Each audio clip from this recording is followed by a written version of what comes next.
करते हैं। तो बच्चे आपका जो ये सेशन है आज की एमओडी की क्लास का है और इसके अंदर थोड़ी सी जो है ना मार्क्स डिवीजन आपके साथ दोबारा से शेयर हो जाती है। इसमें आपके 40 एमसीक्यूज जो है वो पाकिस्तान स्टडीज में से आएंगे। ठीक है, ये पाकिस्तान अफेयर्स मुझे किसी स्टूडेंट ने ये भेजा था। वैसे मैंने पहले भी शुरू शुरू में बता दिया था, लेकिन आज मुझे एक स्टूडेंट ने भेजा है तो उन्होंने कहा कि सर ये इधर दोबारा से क्लास में भी मैंने कहा बता दीजिएगा। तो ये आज कुछ नए बच्चे भी हैं तो फिर उनके साथ भी पाकिस्तान अफेयर्स के आपके कोई 40 एमसीक्यूज आएंगे। 40 एमसीक्यूज पाकिस्तान अफेयर्स में से होंगे, जिसमें हिस्ट्री और पाकिस्तान की जियोग्राफी, पाकिस्तान का political system, each and everything आपसे जो है वो पूछी जाएगी। और ये 40 मार्क्स बड़े इंपॉर्टेंट है। पाकिस्तान अफेयर्स हम लोगों ने बड़ा किया है, तो अगर आप इस एरिया को अच्छे से कर लें तो आपके 40 आउट ऑफ 40 आने चाहिए इसमें से, या कम 30 प्लस तो आने चाहिए। नेगेटिव मार्किंग इसमें होगी मेरे ख्याल में, क्योंकि लास्ट टाइम जो एमओडी का पेपर हुआ तो उसमें नेगेटिव मार्किंग थी, वो एनटीएस ने लिया था। तो उसके बाद दूसरा एरिया जो है यहाँ का वो है इंग्लिश। इंग्लिश के आपके तकरीबन 30 एमसीक्यूज आएंगे। 30 एमसीक्यूज इंग्लिश के आएंगे, जिसमें आपकी वोकैबलरी होगी, आपकी कुछ बेसिक ग्रामर, जिसमें पंक्चुएशन भी हो, पंक्चुएशन नहीं सॉरी आपका प्रेपोजिशन हो गए, और कुछ सेंटेंस से रिलेटेड हेल्पिंग वर्ब कौन सा आएगा, ये वाली चीजें। उसके बाद थर्ड जो है आपका इस्लामियात। इस्लामियात के आपके कोई 20 के करीब एमसीक्यूज होंगे, 20 एमसीक्यूज इस्लामियात के। उसके बाद साइंस। साइंस के टोटल आपके 40 एमसीक्यूज होंगे। अभी थोड़ा सा ना एक याद बात समझिएगा कि जो पीपीएससी या एफपीएससी साइंस का पेपर लेती है और जो एनटीएस साइंस का पेपर लेती है, उनमें थोड़ा सा फर्क होता है। आपको पीपीएससी या एफपीएससी के पेपर में लॉ ऑफ थर्मोडायनेमिक्स इस तरह की चीजें पूछते हुए नजर नहीं आएंगे। बॉइलिंग पॉइंट ऊपर जाता है नीचे जाता है, बॉयल्स लॉ या डिफरेंट जो फेमस फेमस लॉज हैं, उनकी स्टेटमेंट्स नहीं पूछी जाती। सिर्फ ये पूछा जाता है कि जी बेस्ट कंडक्टर कौन है, बेस्ट इंसुलेटर कौन सा है, कौन सा, इस तरह की चीजें आपसे पूछी जाती हैं। बट जब यहाँ पर आप एक्सपेक्ट कर सकते हैं कि यहाँ पर साइंस में आपको बायो के तकरीबन 15 सवाल आपको बायो के आएंगे, और जिनमें से बेसिक बायो तो तमाम लोगों को ही पता है, लेकिन खास तौर पे जो बच्चे मार खाते हैं वो एनिमल और प्लांट सिस्टम जो है ना, प्लांट सिस्टम उनकी जो बेसिक्स है, खास तौर पे रिप्रोडक्टिव सिस्टम से रिलेटेड, उसको जो है वो नहीं समझ पाते। तो इसको आप थोड़ा सा देख लीजिएगा। जो बायो के स्टूडेंट्स हैं उनके लिए डेफिनेटली कोई इशू नहीं होगा, लेकिन जो नॉन बायो के स्टूडेंट्स हैं वो इस एरिया को थोड़ा सा अच्छा देखिएगा। बाकी साइंस इतनी मुश्किल नहीं होगी, बट थोड़ा सा पीपीएससी और एफपीएससी से मुश्किल है। उसके बाद जनरल नॉलेज। जनरल नॉलेज में आपकी अगेन वही वर्ल्ड जियोग्राफी और ये करंट अफेयर्स, सारा कुछ इसी में आएगा। ये भी आपके 40 एमसीक्यूज होंगे। लास्ट टाइम जब ये एमओडी का पेपर हुआ था तो उसमें 30 के करीब करंट अफेयर्स के एमसीक्यूज थे। जनरल नॉलेज के नाम पे 30 मार्क्स के एमसीक्यूज थे करंट अफेयर्स के। उसके बाद एनालिटिकल रीजनिंग। ये मुझे जिस बंदे ने सेंड किया है मैं उसके हिसाब से बता रहा हूँ, बाकी मैं एक जो पुराना फॉर्मेट है वो भी आपको बता देता हूँ। एनालिटिकल रीजनिंग के आपके 30 एमसीक्यूज हैं। अब अगर तो इस पेपर में नेगेटिव मार्किंग है तो आप इसका मेरिट बनेगा, अगर आप पंजाब की बात करें या रीजन वाइज बात करें तो लाहौर का मेरिट सबसे ज्यादा होता है, और इस तरह फिर जैसे जैसे आप साउथ पंजाब की तरफ आते हैं तो मेरिट कम होता जाता है। लास्ट टाइम साउथ पंजाब पे जो ओपन मेरिट था वो 107 था, 107 था, और हाईएस्ट मेरिट जो है वो लाहौर वाली साइड पे था, वो तकरीबन 122 प्लस था। इतना ही, मतलब 120 से 130 तक जो है वो मेरिट आपका जाता है, 130 135 इतना। नेगेटिव मार्किंग 135 मैक्सिमम, आप समझे मैक्सिमम से मैक्सिमम कर लें, बहुत ज्यादा आप जोर लगा लें कि जितनी मुश्किल पेपर हो जाए या बहुत ज्यादा नेगेटिव मार्किंग हो जाए या बहुत आसान पेपर हो जाए तो मेरिट ज्यादा से ज्यादा 135 तक जाएगा, उससे ऊपर नहीं जाएगा। ये नेगेटिव मार्किंग अगर इसमें हुई तो मेरिट ज्यादा से ज्यादा 135 नंबर, वरना उससे नीचे ही रहेगा, उससे ऊपर नहीं जाएगा पूरे पाकिस्तान में। ये बात आप अभी जहन में रख लें, ठीक है। तो 135 मार्क्स आउट ऑफ 200 आपने लेने हैं। अब इसमें ये जो एनालिटिकल रीजनिंग वाला पोर्शन है ये आपके मार्क्स कटवाएगा। आप लोगों ने एनालिटिकल रीजनिंग में क्या होता है कि आपको एक पैराग्राफ दे दिया जाता है, तो जैसे आपने पढ़ा है कि A B C D 4 friends हैं, ए बी के साथ नहीं बैठ सकता, बी सी के साथ नहीं बैठ सकता, उनकी अरेंजमेंट करके बिठाएं जरा इनको। या देखें आप लोगों ने इस तरह के सवाल कभी सीएसएस में भी आ जाते हैं। सीएसएस में तो बड़े आसान से सवाल होते हैं, बंदा वैसे ही इजीली कैलकुलेट कर लेता है, लेकिन यहाँ पर जो है ना थोड़े से ट्रिकी होते हैं और आपका टाइम सबसे ज्यादा यहाँ पर वेस्ट होगा। 200 एमसीक्यूज है, 200 एमसीक्यूज हैं, और 200 एमसीक्यूज में से ये जो 30 एमसीक्यूज हैं ये आपका मैक्सिमम टाइम खा जाएंगे, जिसकी वजह से आप शायद पेपर पूरा ना अटेम्प्ट कर सकें। आपने इस पोर्शन को सबसे आखिर पे अटेम्प्ट करना है, या इसमें से एरिया मतलब सबसे पहले जो आपने अटेम्प्ट करना है वो इंग्लिश पाकिस्तान अफेयर्स। हाँ जी, इसमें है देखें, एनटीएस की आप जो गाइड बुक लेंगे ना वहां पर भी आपको ये सवाल मिल जाएंगे। एनटीएस की गाइड बुक आप डाउनलोड कर सकते हैं नेट पे, नहीं तो मैं फॉरवर्ड कर दूंगा, वहां पर ये सवाल है। बट ये काफी टाइम टेकिंग सवाल है, तो इसको थोड़ा सा ना तरीके से पहले आपने देखना है कि इस्लामियत वो पोर्शन है जो कंपैरेटिवली इजी होता है, तो इसमें आपने वो सारे सवाल देख लेने हैं जो आपको आते हैं। सपोज 15 सवाल आपको आते हैं, इसके बाद आपने मूव कर जाना है पाकिस्तान अफेयर्स में। मैक्सिमम पोर्शन आपको पाकिस्तान अफेयर्स का आता होगा अगर आप लोगों ने पाकिस्तान अफेयर्स को सही तरीके से अटेम्प्ट किया है, हिस्ट्री भी थोड़ी सी पता है आपको, तो ये 2 तारीख, 2 से लेकर 4 तारीख के बीच में जो है वो आपके टेस्ट होंगे। 2 तारीख को पहला टेस्ट है, 3 को दूसरा है, और 4 को तीसरा है। उसके बाद अगर आगे हुए तो जो कि होते हुए नजर कम आ रहे हैं, बट चांसेस हैं कि 5 को भी हो सकता है। खैर, तो अभी 2 से 5 का जो है ना आप माइंड में रखेंगे, 2 से 5 तक टेस्ट है आपके। अब पाकिस्तान अफेयर्स में से आपको मैक्सिमम चीजें आती होंगी। इस्लामियत हो गया, उसके बाद साइंस को पोर्शन को हैंडल करें, तो कुल मिला के आपके ये 70 और 130 110 सवालों में से आपने टारगेट रखना है कि 80 मार्क्स आपने निकालने। रोल नंबर भी आपके जो है वो 27 तारीख को वो आ जाएंगे वेबसाइट पे। उसके बाद फिर आप जनरल नॉलेज की तरफ जाए। जनरल नॉलेज में अगेन करंट अफेयर्स, और करंट अफेयर्स 2022 का आपको पता होना चाहिए। 2022 का करंट अफेयर अच्छे से आपने तैयार करना है। इसमें मेरी करंट अफेयर वाली फाइल आप लोगों के पास है, आप उधर से करें। उसके बाद नवंबर, अक्टूबर, सितंबर, इनके जो है वो करंट अफेयर्स ये भी देख लें, उसमें ऐड कर लें। फर्दर मोर आप लोग जो ग्लोबल इवेंट्स हो रहे हैं, जैसे ये आपका हुआ है वह फीफा वर्ल्ड कप हो रहा है, इसी तरह पाकिस्तान के अंदर कुछ पॉलिटिकल क्या कहते हैं डेवलपमेंट्स हुई हैं, उनको देख लें।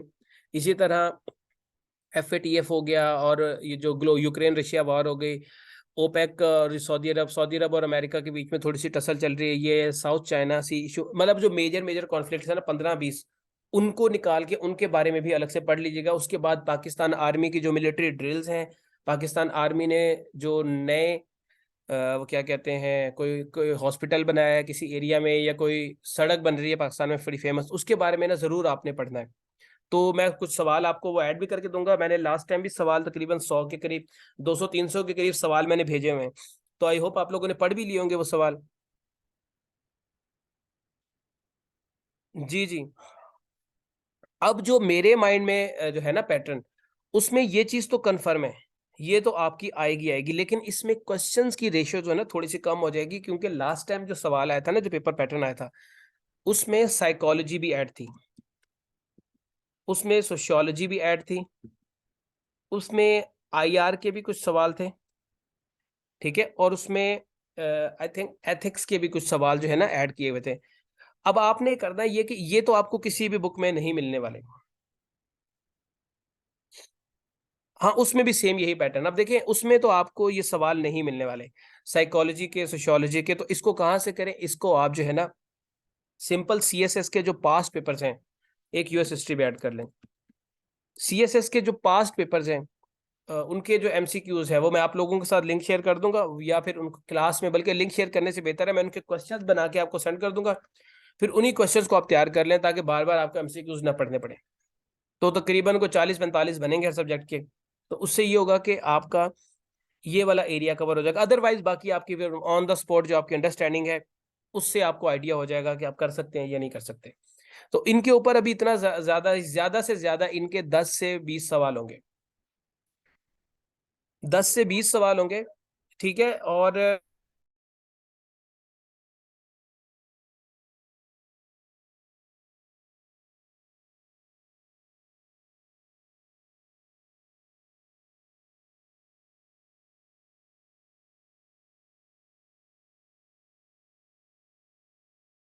अब बच्चे देखें 10 से 20 सवाल अगर इनके आ गए तो फिर आपके लिए थोड़ा सा मसला बन सकता है। ठीक है, मसला ये बन सकता है कि आपके 10-20 अगर खुदा ना खास्ता ये गलत, सारे गलत हो गए, और इधर से आपके एनालिटिकल एबिलिटी भी आप जो है वो थोड़ा सा स्किप कर रहे हैं, और ऊपर से भी आपके गलत हो गए, फिर तो आप मेरिट पे नहीं आते। 100 से नीचे तो नंबर हुए तो फिर तो मेरिट पे सवाल ही पैदा नहीं, फिर पेपर भी पास नहीं कंसिडर होगा आपका। तो आपने इस बात को इंश्योर करना है कि आपका ये जो एरिया है ना, पाकिस्तान अफेयर, इंग्लिश, इस्लामियात, और ये जो ऊपर के 5 एरियाज हैं, ये आपके बेहतरीन जाएं। ये 170 मार्क्स अगर इसमें से वो निकाल भी दें आप, क्या कहते हैं, ये 20 मार्क्स निकाल दें इनके लिए, तो आपके 150 मार्क्स में से कम 130 मार्क्स जो है वो आपको लेने चाहिए। और उसके बाद फिर नीचे से अगर आपको नेगेटिव मार्किंग है तो फिर बड़ा सोच समझ के उन सवालों को अटेम्प्ट करें, जैसे कोई डेफिनेशन हो गया जिसका सामने से पता चल रहा है कि उसमें क्या चीज़ होनी है, या उसमें क्या लॉजिकली आंसर बन रहा है। या जो बच्चे साइकोलॉजी पढ़ रहे हैं सीएसएस की क्लासेस में मेरे साथ, उनको आइडिया होगा इस चीज़ का। या कोई आईआर के टॉपिक्स भी जो हमने करंट अफेयर में डिस्कस किए हैं, अगर उनसे रिलेटेड कोई सवाल आ जाए तो फिर मेरे ख्याल में कोई इशू नहीं होगा। लेकिन कोई ऐसी चीज़ जो बिल्कुल ही समझ नहीं आ रही तो उस पर रिस्क लेने की ज़रूरत नहीं, या फिर अगर रिस्क भी लेना चाहें तो नेगेटिव मार्किंग के साथ कुछ तरीकाकार होता है। आपकी नेगेटिव मार्किंग देखनी पड़ेगी कि 0.25 मार्क्स की होती है या 0.5 मार्क्स की होती है। अगर 0.25 की है तो इसका मतलब ये है कि आपको ये पहले कंफर्म कर लें कि आपके टोटल मार्क्स या टोटल सवाल ठीक कितने हैं। सपोज आपको पता है कि जी मेरे 130 नंबर के सवाल बिल्कुल ठीक हैं, कंफर्म है, 20 के ऊपर आपको डाउट है। अब आप ये देखें कि माइंड में रख लें कि मेरिट आपका सपोज बनता है 120 का। इसका मतलब ये है कि आप 10 नंबर माइनस में करवाने के अभी जो है वो हिम्मत कर सकते हैं। 10 नंबर माइनस में करवाने का मतलब ये है कि आप क्या करेंगे, आप तकरीबन 40 सवालों के जवाब गलत दें, 40 क्वेश्चंस के आंसर गलत दें, तुक्के लगाएं, और ये सारे के सारे गलत हों, तो फिर आपके 10 नंबर कटेंगे। बात समझ आ रही है? और क्या ऐसा पॉसिबल है कि 40 तुक्के आप लगाएं और 40 में से एक भी तुक्का ठीक ना निकले? इसमें से बहुत कम प्रोबेबिलिटी है कि आपके सारे गलत सही नहीं होंगे तो सारे गलत भी नहीं होंगे। आपके 40 में से 15 ठीक हो सकते हैं, 20 ठीक हो सकते हैं, बाज़ औक़ात 25 भी ठीक हो जाएंगे। ठीक है, तो आप ये देख लें कि आपके पास कितनी फ्लेक्सिबिलिटी है, और उसके बाद फिर आप ऊपर चले जाएं। समझ आ रही है? तो इस तरीके से आपने नेगेटिव मार्किंग से डर के आपने सवाल छोड़ के नहीं आ जाना फिर मेरिट भी बनाने का, क्योंकि जो पेपर में बैठ के आपको लग रहा होता है ना मेरे 130 नंबर बन रहे हैं, आपके घर पहुंचते पहुंचते आपके 97 नंबर हो जाते हैं, आपसे पेपर भी पास नहीं होता। तो आपको ये रिस्क लेना पड़ेगा, लेकिन रिस्क थोड़ा सा सोच समझ के लिए उन सवालों को देख लें जिन पे आपको समझ भी है कि हाँ यार इस पे ये आंसर भी हो सकता है, 2 ऑप्शन में कंफ्यूज हैं आप, तो वहां पे तुक्का लगा दें। अगर कट भी गया तो 1 नंबर तो वैसे भी जा रहा, 0.25 जाएगा तो उससे कोई खास फर्क नहीं पड़ेगा। लेकिन जो फाइनल मेरिट आपका बनता है जो रिटर्न पार्ट का पहले का, तो वो तक उसमें पॉइंट्स में ही बात आ रही होती है। मतलब अभी जो एक साल पहले एक टेस्ट हुआ था उसमें 127.25 पे मेरिट रुक गया था कि, तो जिनके 127.25 से नीचे स्कोर था वो सारे रह गए। तो पॉइंट्स में भी बात जो है ना आ जाती है, लेकिन जब आपको पता है कि आपने अब एक अच्छे मेरिट के लिए जा रहे हैं तो फिर आप वहां पर रिस्क ले लें, कोई ज्यादा परेशानी वाली बात नहीं। लेकिन रिस्क इतना लें जितना आपको अफोर्ड हो सके। अगर आपको कोई सवाल भी नहीं आता, आप बिल्कुल ही नूरे उठ के चले गए हैं, फिर तो 100-200 के 200 सॉल्व करें। और अगर आपको काफी सारे सवाल आते हैं तो फिर देखें, सीट्स को छोड़ दें, सीट्स अभी आपका मसला नहीं है। आप ये देखें कि आपने इतना स्कोर करना है, आप अपने स्कोर को मेंटेन करें। सीट्स तो वैसे कम है लेकिन उसको उस चीज को माइंड से निकाल दें। आप सिर्फ ये सोचें कि आपने खुद क्या करना है। आपने अपना मेरिट जो है ना 135 से ऊपर ही रखना है स्कोर अपना। इसका मतलब ये है कि आप पहली स्टेज से अच्छे नंबरों पर निकल गई हैं। अगले स्टेज पे भी जो डिस्क्रिप्टिव पार्ट होगा उसमें भी सब बच्चों के एवरेज मार्क्स ही होते हैं। तो जिस बच्चे ने स्क्रीनिंग में सबसे ज्यादा नंबर निकाल लिए उसके ज्यादा चांसेस हैं सिलेक्ट होने के। बात समझ आ रही है? तो इसलिए आपने इस पार्ट को सीरियस लेना, और इसका रिजल्ट भी विद इन 10 to 15 डेज में आपका रिजल्ट इसका आ जाएगा रिटन पार्ट का। लास्ट टाइम जो रिजल्ट आया था विद इन 10 वर्किंग डेज में आ गया था, 10 वर्किंग डेज के अंदर आपका रिजल्ट आ जाता है। तो इसका इंतजार नहीं आपको होगा, 10 वर्किंग डेज के बाद फिर तकरीबन 1 महीने के अंदर अंदर आपका डिस्क्रिप्टिव भी हो जाता है। और डिस्क्रिप्टिव का रिजल्ट भी ये तकरीबन 15-20-25 दिन में आ जाता है। तो ये थोड़ा सा जो है ना पैटर्न समझ आ गया बच्चे सवालों का आपको? अब आप लोगों के साथ जो मैंने सवाल उस दिन शेयर किए थे, उनका जो है वो क्या कहते हैं, मैं आपसे सवाल पूछता हूँ और आप जो है वो उसको डिस्कस करेंगे। वो डिपेंड करता है, कभी 100 मार्क्स का हो जाता है जिसमें 50 मार्क्स का इंग्लिश होता है और 50 मार्क्स का आपका जो है वो करंट अफेयर्स होता है, और बात डिपेंड करता होता है कि वो कौन कौन से पेपर जो है वो आपसे लेने जा रहे हैं।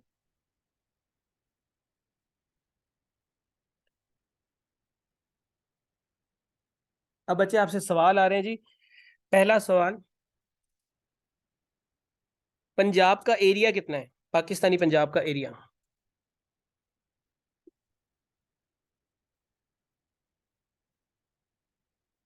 जल्दी से मैसेज पे बताएं।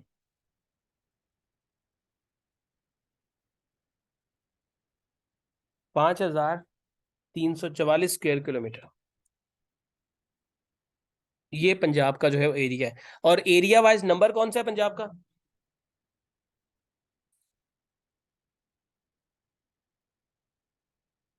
Second. Who was the 19th CM of Punjab? Punjab के 19वें वजीर आला कौन थे?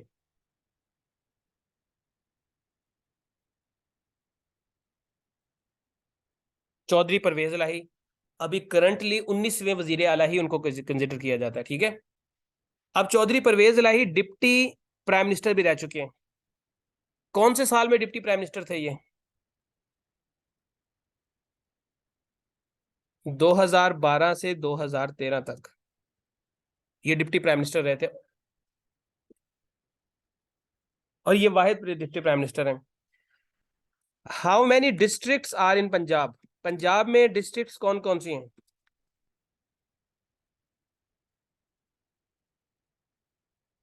कितनी डिस्ट्रिक्ट्स हैं? 41 डिस्ट्रिक्ट्स हैं, ठीक है। अब मुझे ये बताएं,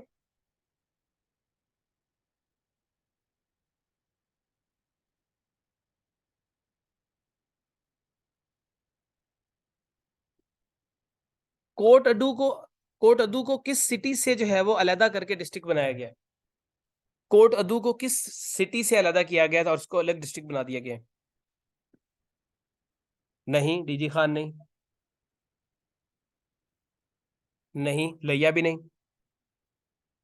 मुजफ्फरगढ़।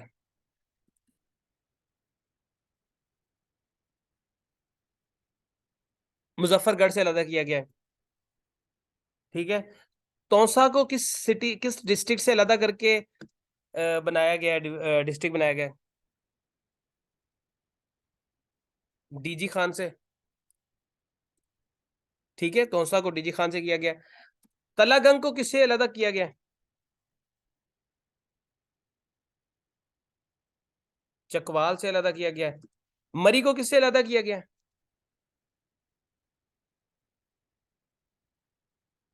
रावलपिंडी से। और इसको क्या कहते हैं, आपके वजीराबाद को किससे अलहदा किया गया? गुजरावाला से, गुजरावाला से, ठीक है। गुजरावाला से जो है इसको अलहदा किया गया है। इसके बाद टोटल डिवीजन कितनी है पंजाब की? 10 डिवीजन हैं। कौमी असेंबली में पंजाब की कितनी सीट्स हैं?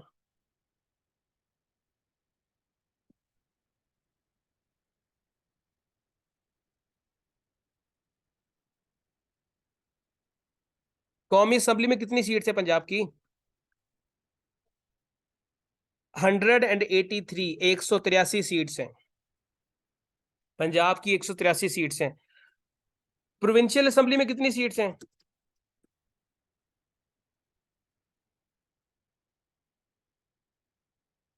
आपने पाकिस्तान अफेयर्स को इस तरह से तैयार करना है, पंजाब पाकिस्तान के चारों सूबों के बारे में सवाल आपको मैंने सेंड कर दिए हैं, वे पंजाब और सिंध के सेंड कर दिए हुए, बलूचिस्तान और केपी के आज रात तक आ जाएंगे। तो आज रात या कल सुबह तक तो इन चारों सूबों को आपका पता हो। उसके बाद थोड़ा बहुत कश्मीर और ये गिलगित बल्तिस्तान के बारे में भी, कश्मीर का एक प्रॉपर एक पोर्शन मैंने सेंड किया हुआ है, वहां से आप करें। उसके बाद फिर पाकिस्तान के जो पॉलिटिक्स जो इदारे हैं, इंस्टीट्यूशंस हैं,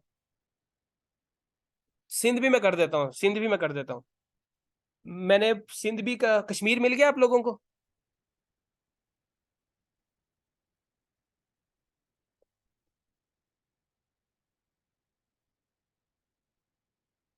जी, कश्मीर मिल गया हुआ है, ठीक है। फोर्ट ये कहाँ पर है? हड़ वाला fort.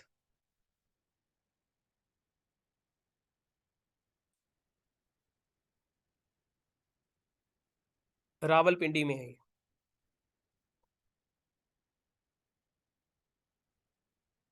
How many justices are in Lahore high court? Lahore high court में कितने जजेस हैं? 60। हाई कोर्ट के जो जजेस की रिटायरमेंट एज कितनी होती है?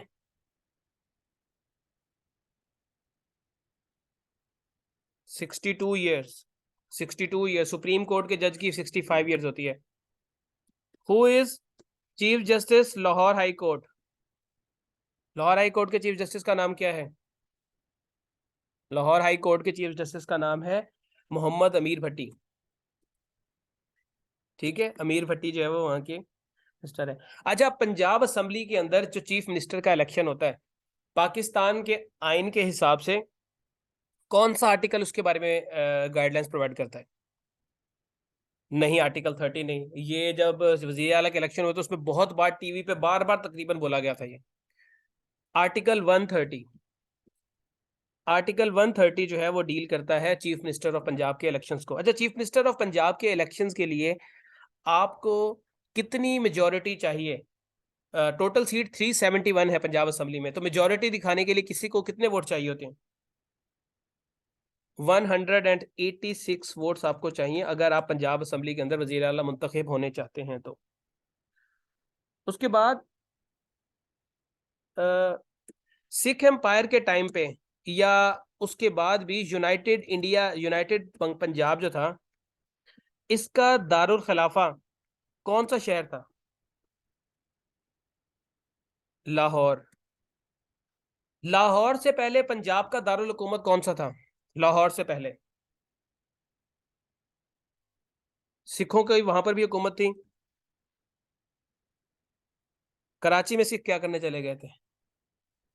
गुटखा खाने गए थे। नहीं, गुजरांवाला। गुजरांवाला जो है वो सिखों का हेडक्वार्टर था। यहाँ पर जब आप पंजाबी पढ़ेंगे पीएमएस की, तो वहां पर एक चठिया दीवार है। चठिया दीवार के अंदर जो है ना, आपको ये क्या कहते हैं, रंजीत सिंह के जो वालिद हैं उसकी, और फिर कैसे उनकी लड़ाई हुई गुजरांवाला से, और कैसे वहां से मार खाने के बाद फिर इन्होंने, रंजीत सिंह ने हुकूमत संभाली, फिर रंजीत सिंह ने लाहौर में आके जो है वो अपनी हुकूमत कायम की। रंजीत सिंह का जो टाइम पीरियड है वो कितने साल का है पंजाब के ऊपर? एक ही सिखों का राजा रहा है रंजीत सिंह। इसका कितने साल का जो है वो टेन्योर है पंजाब के ऊपर हुकूमत का? 40 ईयर्स का। 1799 से लेके 1839 तक। अच्छा, ये जो आपका चोलिस्तान है, चोलिस्तान के बीच में से कभी कोई दरिया गुजरता होता तो उस दरिया का नाम क्या है?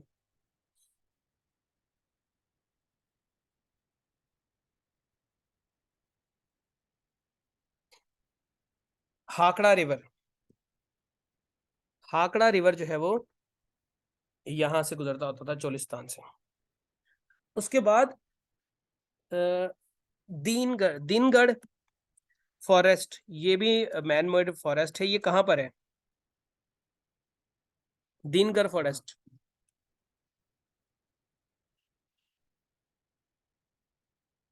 ये चोलिस्तान में है। इसी तरह टिल्ला जोगियां।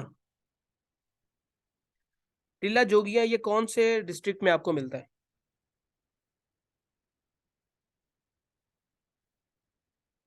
ये जेहलम के अंदर आपको मिलता है।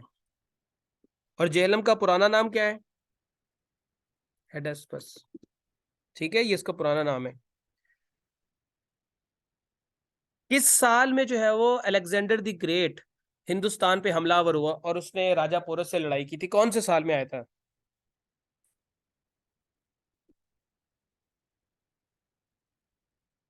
326 BC में। ठीक है। 326 BC में जो है वो 2500 साल वो जिन था। अच्छा 326 BC, मैंने कहा 2500 BC लिखा हुआ है आपने। 326 BC में जो है वो आया था हिंदुस्तान में।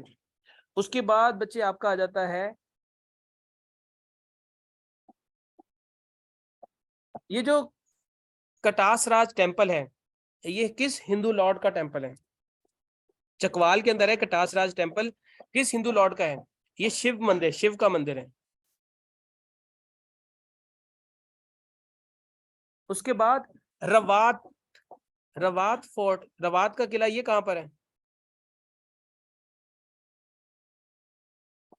रावलपिंडी में। ये रवात का किला जो है वो रावलपिंडी में आपके। उसके बाद चुआ सैदन शाह, ये कहां पर है? चुआ सैदन शाह, चकवाल। ठीक है। नेक्स्ट बच्चे आ जाता है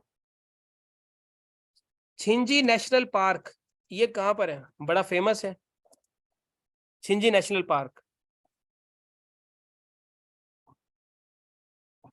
it is also in Chakwal.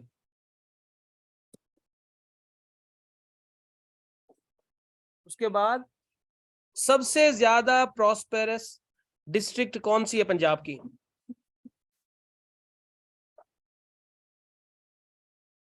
Sialkot. और सबसे ज्यादा गरीब, मस्कीन, यतीम?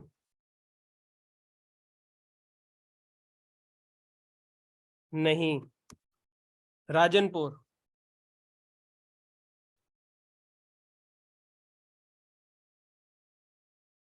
राजनपुर जो है वो सबसे ज्यादा गरीब मस्कीन है। उसके बाद ये जो मेला चरागा होता है, मेला चरागा का नेम किसने सजेस्ट किया था?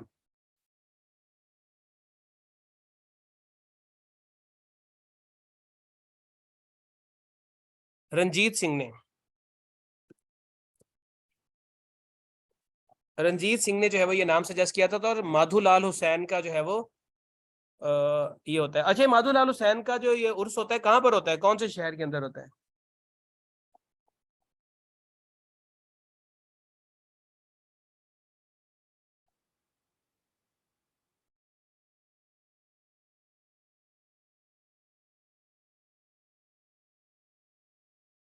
लाहौर में। दाता गंज बख्श का जो उर्स होता है, ये लाहौरियों को तो पता ही होगा, लाहौरिये तो सारा दिन उधर ही खड़े रहते हैं। ये किस महीने में होता है?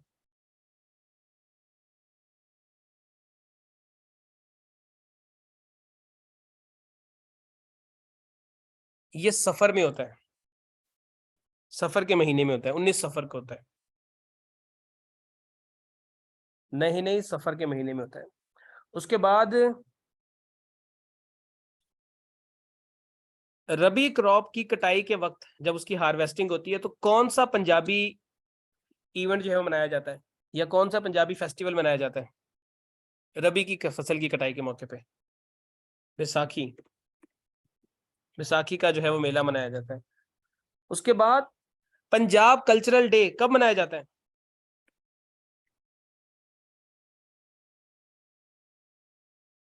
14 मार्च को मनाया जाता है। ये सवाल आपको शायद किसी और बुक में ना मिले। ये सारे के सारे पढ़ के मैंने डिफरेंट सोर्सेज को वहां से सवाल निकाले, क्योंकि आपको बाकी सवाल बेसिक्स तो जिनका आइडिया है, तो ये वो सवाल है जो यूनिक सवाल है। तो ये एडवांस लेवल जिसे आप कह सकते हैं। ये जो पंजाब कल्चरल डे, अब ये आपको शायद ही किसी बुक में ये सवाल मिले, या ये मेला चरागा के बारे में, या इस तरह के जो नाम लिखे हुए हैं। तो आपने इनको गौर से देखना है और इनको अच्छे से याद रखना है, क्योंकि बेसिक्स अब आपको पता चल गई हैं। वर्ल्ड सिटी ऑफ लाहौर कितने साल पुराना है? ओए होए, किधर लिख दिया मैंने?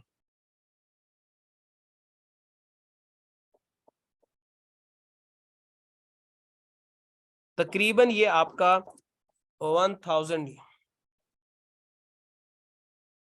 उसके बाद आपका आ जाता है बादशाह मस्जिद के कितने मीनार हैं?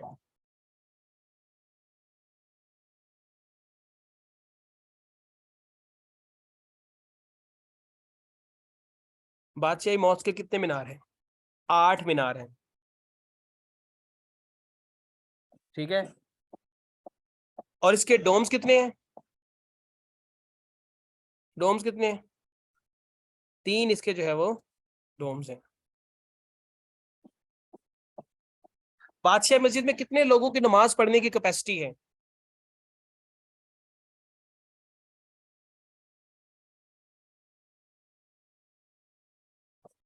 ठीक, 1 लाख लोगों की।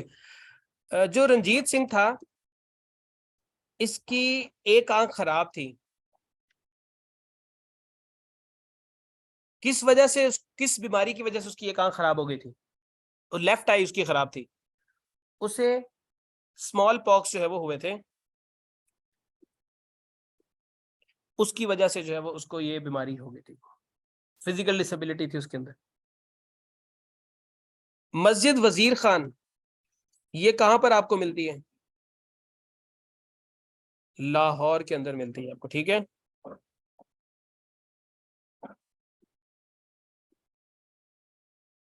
छज्जू का चुबारा, ये कहां पर मिलता है आपको?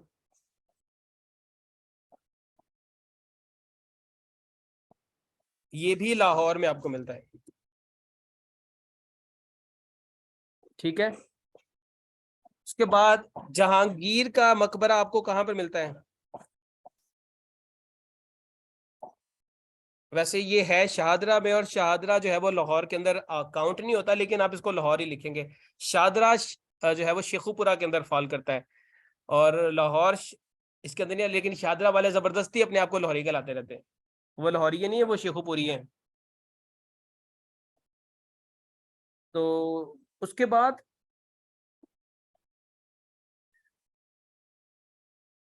ग्रेटर इकबाल पार्क किस साल में बना था?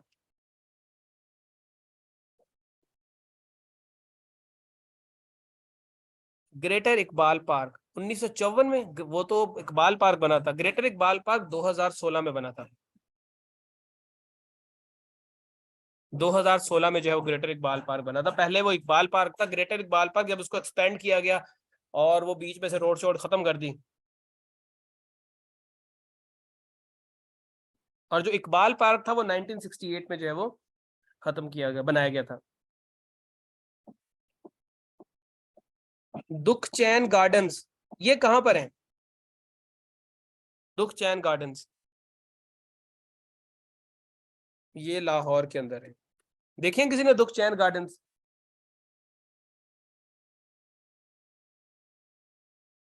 नहीं नहीं, दुख चैन, सुख चैन नहीं, दुख चैन। ये दुख चैन गार्डन्स है, ये दुख चैन है, लाहौर के अंदर ही है ये। उसके बाद कजाफी स्टेडियम,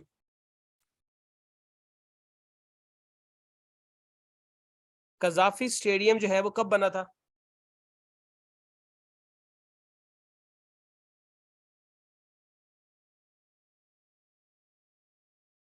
ये बना था 1959 में, ठीक है। तब इसका नाम कजाफी स्टेडियम नहीं था, इसका नाम बाद में रखा गया 1974 के अंदर, जब कर्नल कजाफी जो कि लीबिया के जो है वो लीडर थे, मोहम्मद कजाफी, उन्होंने ओआईसी के मौके पे ना एक स्पीच दी थी, जिसमें उन्होंने कहा कि पाकिस्तान का ये इनहेरेंट राइट है कि अगर इंडिया जो है वो न्यूक्लियर वेपन्स रख सकता है। इंडिया ने एक 1974 में एक एक्सपेरिमेंट किया था स्माइलिंग बुद्धा के नाम से, न्यूक्लियर एक्सपेरिमेंट किया था, तो उसने उन्होंने कहा था कि पाकिस्तान का ये राइट है अपनी सिक्योरिटी को इंश्योर करने के लिए कि पाकिस्तान न्यूक्लियर वेपन्स रखे। तो इनकी बात इसलिए लोगों को अच्छी लगी, तो लोगों ने कहा कि जी इसका नाम जो है ना कजाफी स्टेडियम रख दो। इसने स्टेडियम जितनी बड़ी बात की है तो कजाफी स्टेडियम रख दिया गया, लेकिन अब इसके ऊपर बात हो रही है कि कजाफी स्टेडियम का नाम चेंज करें, क्योंकि मोहम्मद कजाफी का जो इख्तिताम हुआ आपको पता ही है वो कुछ अच्छा नहीं हुआ।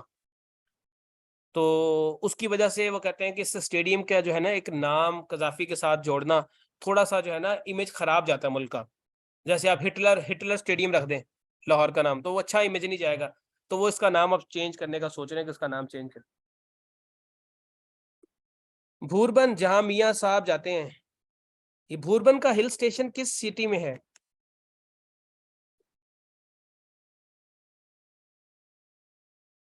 मरी में, ठीक है, मरी के अंदर है। उसके बाद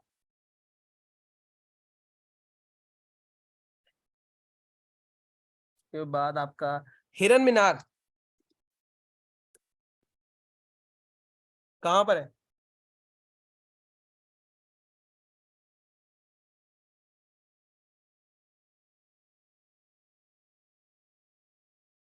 शेखुपुरा में। और शेखुपुरा को किसने आबाद किस शख्स ने आबाद किया था? जहांगीर ने।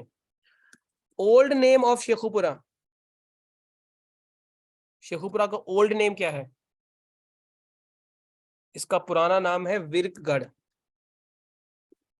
विरकगढ़ जो है इसका पुराना नाम है। के बाद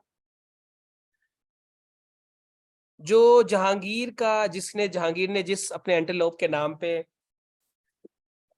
इसका वो रखा था, हिरन मीनार बनाया था, उस एंटेलोप का नाम क्या था?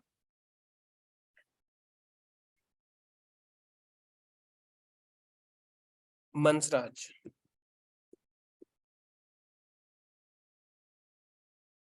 अच्छा, बाबा गुरु नानक की पैदाइश किस सिटी में हुई और कौन से साल में हुई?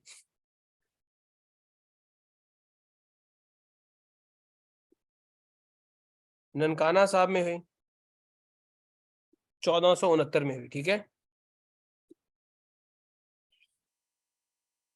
1469 में जो है वो उनकी पैदाइश हुई और 1539 में उनकी वफात हो गई। तो ये तो हो गया गुरु नानक से रिलेटेड। अच्छा, रोड़ी साहब ये कहाँ पर है? नारोवाल में? अच्छा, वो डेथ की बात बता रहे हैं। लाहौर में क्या करने पैदा हो गए थे? गुजरांवाला के अंदर है ये।